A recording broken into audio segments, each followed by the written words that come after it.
lovers, I've gone all a bit jazz this morning. I know you love music on my videos. Don't worry, it's only for the first bit until we sit down and have a chat, then the music goes completely off. I like to get the ambience right. So first of all, just thanks for everybody for the comments, particularly around the Indian videos. They always get to go really well, so I'm glad lots of people like those. So there'll be some more of those sort of videos coming up, not from India, but actually from somewhere else, and I'll discuss that trip that's coming up.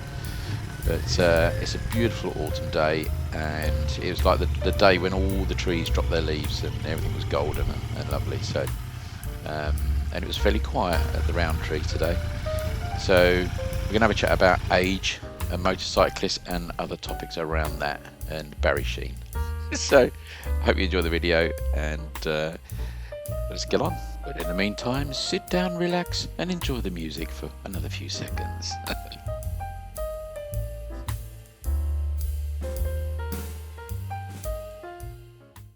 Right, so here we are, back at the roundtree. This is take 2, because I could get disturbed. But the sun is already going down. This is a beautiful sunny day, and I thought I could not waste this. So I thought I'd bring us back to the roundtree. And I'm going to try and make this a monthly thing if I can. Just pick a subject around motorbikes. Something that might be a bit interesting. Hopefully people find it interesting. So this month's roundtree chat is around the age of motorcyclists, and is looking at the age and the demographic of people running motorbikes. You know, people like me. Are we a dying breed? Are we heading for a major issue around this? You know, as more elderly people die off. I'm saying that in the most polite way. Are we going to end up with nobody people wanting to ride motorbikes? And I thought, you know, maybe I should look into this, because the reason I picked this subject is because I was at the Ardingly Auto Jumble the other week, the Sussex Auto Jumble, which, to be honest with you, was absolutely rammed with people. That was the busiest I've ever seen it. It was a beautiful day like today, and it really did bring people out. And you think, wow, you know, motorbikes and motorcycling is alive and well. But when you did actually look at the demographic of the people at that show, you think, are we heading for a problem? And I thought, I had to think long and hard about this, whether that was a true reflection of the age of people riding bikes now. But I think I came to the conclusion from that alone, if you took that in isolation, that there is a certain demographic or age of people who ride that sort of bike, who are collecting bikes and repairing bikes and fiddling around with the bikes. And I think that's always been the same.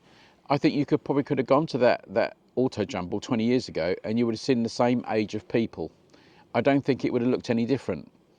And I think there's that, for the people that ride bikes like that, the collectible bikes and stuff, there's a sort of father to son, you know, mother to daughter, let's not get sexist here, regime there, where it continually rolls over, because that family, if you like, of people have that culture of riding motorcycles, and it's in their DNA a little bit, and it rolls over to the next generation. So I think that side of motorcycling seems to be quite alive and well. And if you watch that video, you look at the bikes that they're riding, you know, there's a huge selection there with GSs, modern GSs, there were old Vincents and all sorts of stuff. So I think if you take that in isolation, it would be quite worrying, because I saw so many people there which were, you know, very elderly, and would probably struggle to kick over a motorbike these days. So I thought, well, what is that reflective of the whole sort of industry or culture of motorcycling in the UK? And I need to bring in the YouTube channel into this, because and it's something I will do in January, beginning of January, because I'm going to do a complete overview of how the channel's gone, and the things that I found and what I had to change and develop, and or how the channel's developed basically, and also look at the costings and how much the channel's turned over, because it is a project, and I'd like people to see, you know, for the small amount of subscribers you get, is it worthwhile financially? Probably not, but you know, would it sustain itself and stuff like that. So I watch out for that one in January. I'm going to do quite an in-depth, and I'm going to be very honest about the things that have happened through the channel and what I've got out of it, really. Not financially, but got out of it actually mentally, and what I've enjoyed about it, which I really have enjoyed doing. So watch out for that one.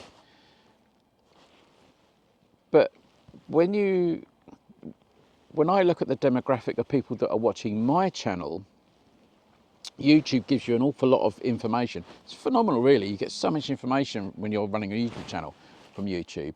It really does help you target your audience or see who your audience is. Now, from the initial perspective, from the gender perspective, 98% of my audience are men. So it tells you that quite clearly. I'm not quite sure how it knows that. I suppose it's collecting all that data from phones, isn't it, and saying who owns that phone and stuff. But only 1.5% are female. Is that surprising? Not really. You know, I think if I was David Beckham, it might be slightly different, mightn't it? If you like David Beckham. But it's the majority of people watching that channel are people of my age. So they're in the sort of 50 to 60 age group. That's the biggest chunk. And it goes down to 45 to 65, I think, is the main. 3/4 of my viewing public are in that age range. So, you know, that I found that quite interesting, but probably not surprising. What I'd find really interesting with YouTube would be what are the age ranges of and the genders of people watching, say, the female YouTube motorbike vlogger channels are they, is that completely opposite? Are they females watching that? What is the age range of those females doing it? And watching it? So I always find it really interesting. One day someone will come up and tell us all that. Well, I'll put the question out there. You know, some of the more popular female YouTube channels in the UK, what is the demographic of people watching your channel? And I think it'd be an interesting study. But there has been a lot of talk around that the motorcycling buying public and all the rest of it is an ageing population. There are people who have disposable income who are buying bikes like Interceptors and stuff like that. As you know, I've always wanted to have a go, and so, you know, new people coming into the riding, they're not young people, they're older people that have got disposable income. And particularly when you think of, you know, when we had that opportunity to take 1/4 of our pension tax free, I think a lot of people thought, I can afford that motorbike, I can go and do a motorbike test. And I did talk about motorbike tests in the previous video. So I'm not going to hit back into that. But for people of my age and with some disposable income, I suppose taking a motorbike test is not that expensive. It seems as a, you know, well, it's a means to an end, isn't it? You know, even if you have to pay £500, £600, £700, £800 to get that done, we see that as just a normal expense, I suppose. Because you go to a pub these days, you're paying, I don't know, what we're paying, £6, £7 for a pint. You know, that we could do £100 for dinner each person in a night, innit? It's crazy. So it is very much my age group that are buying motorbikes and riding motorbikes.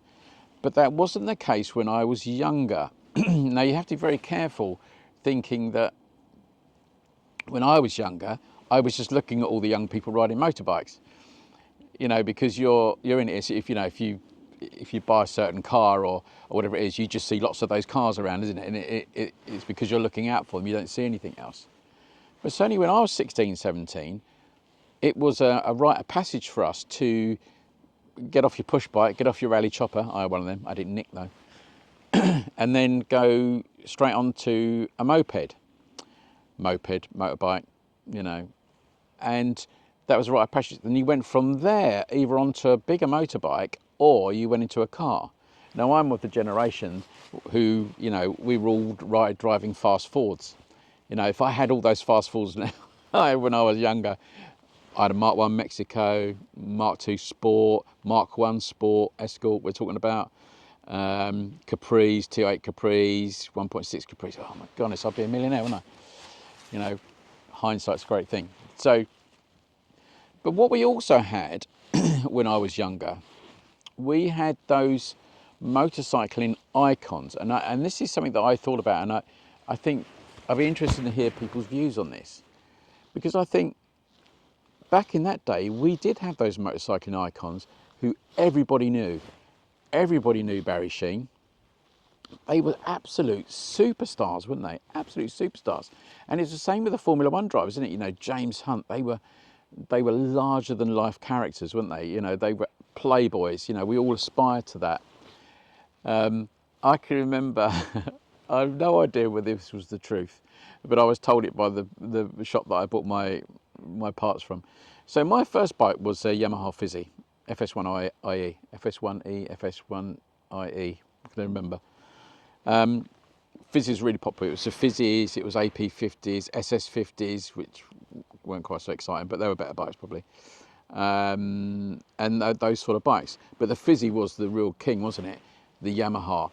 And we looked at those, you know, I can remember having my second FSIE, the first one, did I destroy the first one or second one?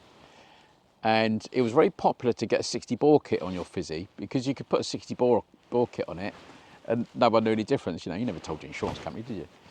So, and I bought my 60 bore kit and we fitted all these. They were so easy to fit. All the work we did, we were forever putting new pistons in our bikes because we were always putting holes in the pistons and do all sorts of stuff like that. And it was very straightforward. You know, you take the head bolts off, stick another new air gasket, and away you went. But I bought my 60 bore kit from memory from, I think it was the shopping called Brian Leask's. And I think Brian Leask was Yamaha at the time. Because we would go to that shop and we would go on our push bikes, we would ride down there and we would go and sit on all the bikes. And they had the row of motorbikes that all went from big to small. And the very end one was the TY50.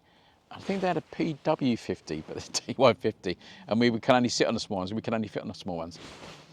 But they had a huge stock of spares, and I can remember going into that shop, well, in my mind I can remember it, and buying my 60 bore kit, and off the shelf, but it was a second-hand 60 bore kit, and they said to me that it was Barry Sheenes 60 bore kit. This used to belong to Barry Sheen. When I think about it now and I said it, I think they must have been taking the pee. But it may well have been, because Barry Sheen did actually only live around the corner from there. He lived in Charwood, from what I can remember, which is only, you know, a 5-minute drive from there. So it's quite possible that he had some connection with Brian Leask or would gone down to their shop.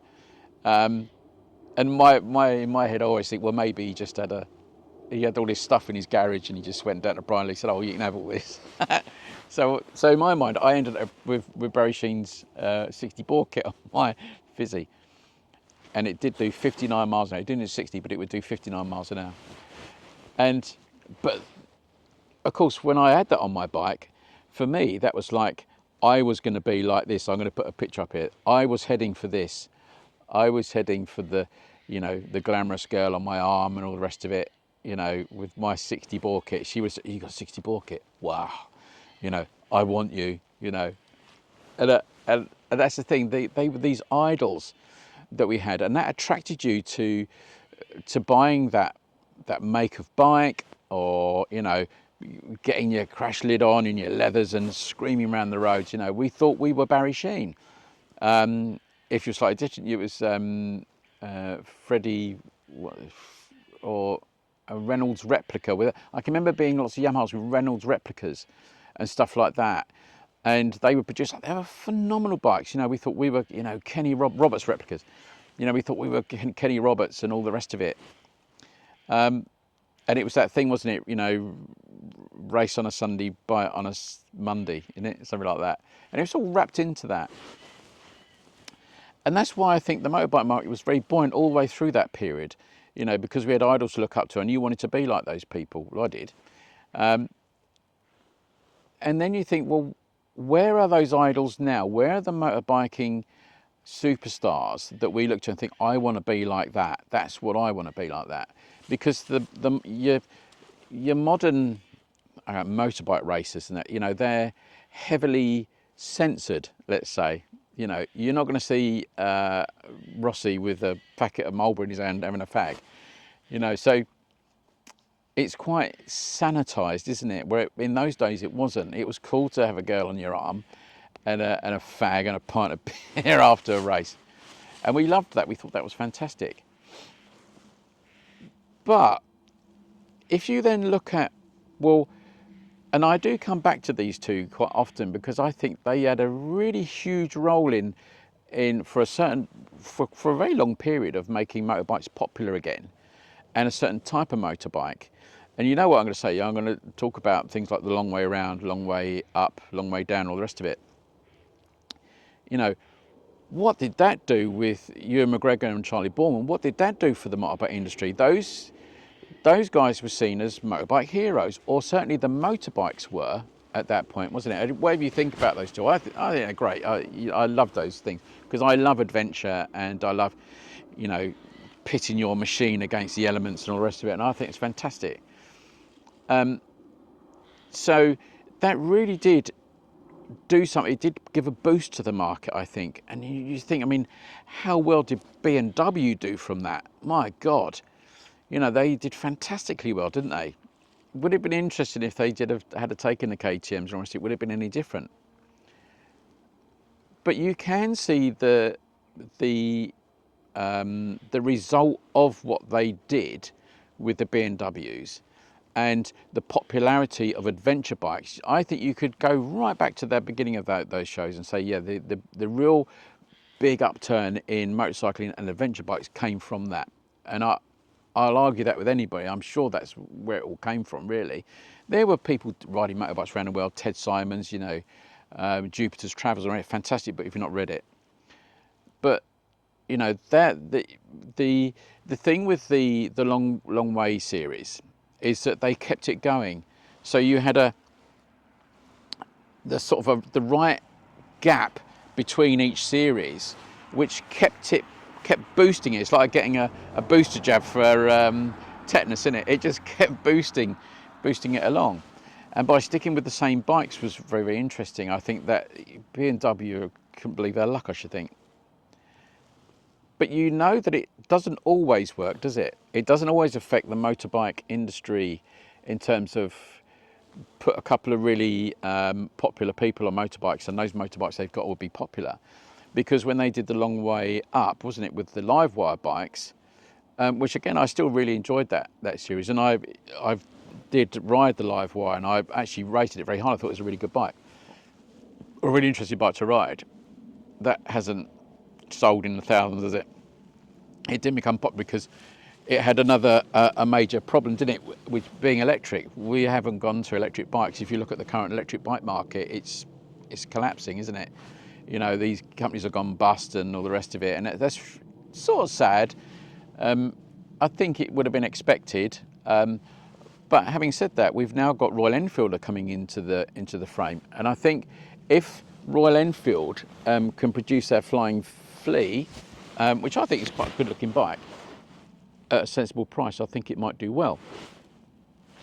So, but where's the next icon? Where's the next motorcycling icon coming from that might boost the industry? You sort of think, well, if not that I have any interest in these people, but you know, if Kim Kardashian decided to get into the motorbike industry and start riding motorbikes, would that make them hugely popular again? Would it boost the market? Quite possibly. You know, people think, oh yeah, I want to be like Kim Kardashian and whatever his name is, and it probably would boost the industry for a certain period, wouldn't it? So it's an odd thing, isn't it? But I think where the problem now currently lies is that there's this generational gap between new riders, young riders, which when I started, you know, we were all getting into mopeds. That's gone, and that seems to have gone because insurance is too high and all the rest of it. It's a bit like it's like wearing watches, isn't it? That culturally, youngsters have changed. They haven't got those icons to look at to think, oh yes, that's aspirational. I want to be a motorbike rider. It's like I think of watches. Now, youngsters don't wear watches. Really, they all have their phones to check the time, and there's this huge generation now of people that don't wear watches. Now, does that mean that watches are going to die out? No, because, you know, I quite often see now people 2 or 3 generations below me, 4 generations below me, starting to look at watches again and think, oh, I'd like a watch on mine. I don't like the idea of a watch, because those major brands, you know, people like Rolex and Tag and all the rest of it, they latch on to style icons of today, and people think that is aspirational to have a really nice watch. But you've got to capture that audience again, haven't you? And I think that's where we are. There's going to be this, you know, if you have a population of people where that you have a generation that are suddenly wiped out by whatever it is, that you have this huge gap at some point where there's nobody to take that portion of the generation gap back. There's no age group there. You're missing a huge age group. It's not a continuation, and I think that's what might happen with the motorbikes. We're losing that. We're losing a few generations within that motorcycling world. You know, we need another Barry Sheenes, you know, we need another James Hunt, don't we, to do that. So yeah, I think that's the difference. There's none of those heroes anymore, are there? But what's interesting, there is going to be another long way series, isn't there, next year, 2025, where they're using a couple of old classic bikes, classic-ish bikes that they like. So that'd be very interesting, wouldn't it? Whether that becomes popular. The only downside of that is that it's on. It's going to be on Apple TV. If it was on mainstream telly, I think that'd make a difference. But then we're all streaming, aren't we? So we'll have to see how that goes. So going back to the auto jumble, you know, the icons for those people with at the auto jumble and the collectors are the bikes, isn't it? It's not really the people, it's the bikes. And you know, the Vincents and all the rest of it, they still have a huge passion for all those motorbikes. And it's another thing, you know, I like to ramble around these subjects, but also when you look at the prices, I thought the prices at that show were quite high. So is that just because it was a sunny day and people thought, oh, I'll stick another £1,000 on it? But there is obviously still a good market in vintage motorcycles, but I think the top end of I think the middle ground of the market is a bit stale. I think the high end, you know, if a Brush Superior comes up, it's still going to sell because there's only a limited number of those. But the people willing to splash out, you know, quarter of their pension, which they've just taken, yes, that's me, will buy a bike on a whim. You know, they'll offer some money for it and think if you're going to buy it, I'll have it at that price.